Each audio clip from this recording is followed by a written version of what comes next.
had about as much bedside manner as an old piece of gum. And he looked at me and he said, well, guys, you've got two options. IVF or adoption. Like I was choosing between the regular size latte and the large. Like it was no big deal.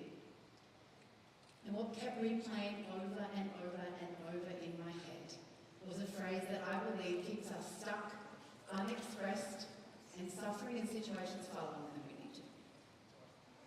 This should not be happening to me. I mean, here we are, a young-ish couple. We're healthy, we don't smoke, we like to drink, we do. We grow our own food, we have a veggie garden, we use essential oils, we surf, we meditate, we do all the things. Apart from drinking green juice while standing on our head, my husband and I, Adrian, had tried it all. But here's the thing with shoulds and should-nots. It has us hiding and escaping and denying. And when you're hiding and escaping and denying, you can't fully fill into and acknowledge what's in front of you. And until you do that, you get stuck because there's no room for anything else. And I got stuck for years. The road between starting to try for a baby and finally holding my little girl in my arms was almost 5 years to the day. And it took me to mental and emotional lows that I never thought I'd get out of. I basically begged, forgive and console at the time.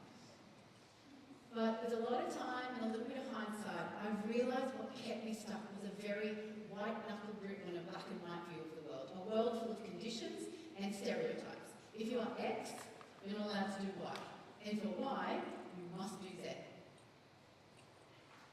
I was holding on very tightly to this either-or mentality rather than the freedom and liberation that is in and both. I mean, here I am, the happy, high-vibe, energetic girl. I can't possibly talk about the darkness that I experienced. I have to stay positive. I use essential oils. I can't tell everyone I'm doing IVF, much less take Panadol, at least admit to that. This is what happens when you hold on to that either-or mentality. This is the trouble with this way of thinking. It keeps us suffering in boxes and under labels that no longer serve us. It keeps us playing safe and playing small. It has you saying yes when you mean no, and no when you mean yes. And it keeps you silenced on the things that you really want to get loud about. In our everyday life, in our businesses, this shows up like this. Maybe you can relate. You're the boss. You can't ask for help. You should know how to do this. You're a professional businesswoman. You can't write that on Instagram. You're 40 years old. Who do you think you are walking out of a house like that? That one's straight from my mother. No word of a lie. She still says it. But life isn't black, white, this, that, either, or. Life is and. Life is both. Life is a little bit of Metallica and a little bit of Mariah Carey at Christmas time. It's both. Metallica Carey, there you go. You get to use essential oils that live a low-tox life and do IVF if you need it, and take a Panadol if you need it. You can do yoga and do tequila shots. Maybe not at the same time, although that could become fun. You can drink your celery juice in the morning and that very same night sit back with some dirty Italian from down the road and a bottle of red. The and or both is human. The and or both allows us to tell our whole story, not just parts of it. And the goal is not for people to like your story. This is so important. The goal is for you to tell it.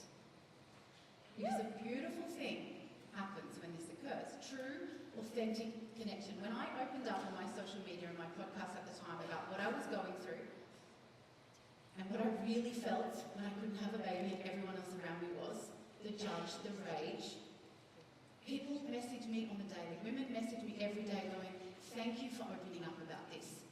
Because you opening up about it allows me to. Your story can be the key to somebody else's healing. Somebody else's first step, somebody's courage, somebody's awakening. And your story is not just what happened to you, your lived experiences. Your story is the beliefs that you align with and the actions you take because of them.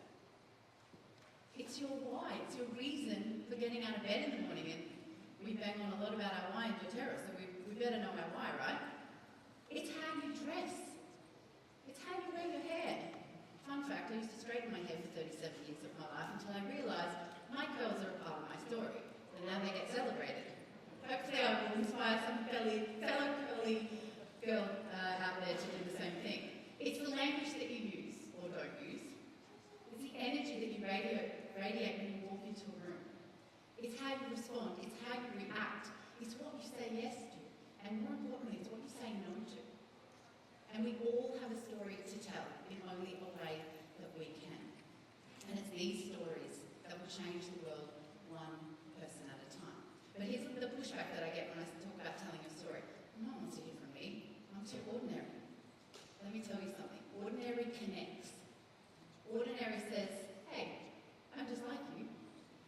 Ordinary says, if I can do it, you can too. Why do you think we're so addicted to reality TV? Like 10th season of Maths. We like to see people in ordinary situations. We like to see what their everyday looks like. There's only so many gold medal wins and Mount Everest climbs that we can hear from. Not to take anything away from those incredible achievements, but 99% of us can't relate to that.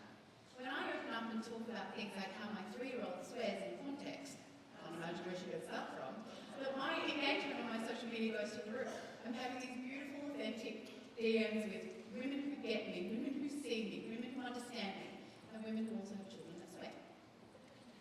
You don't have to be the best, number one, the winner, to make a difference in somebody's life. You don't need to know it all. Who can recognise this woman? Yell out her name if you do. Jennifer Hudson.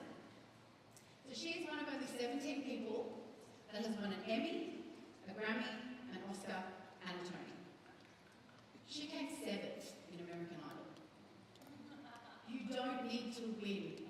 You don't need to know the most. You don't need to win all the accolades, be the most successful, the richest. When you embrace the and or both mentality in your business, you get to break away from being so professional all the time. I mean, I swear, not today's fans, don't worry.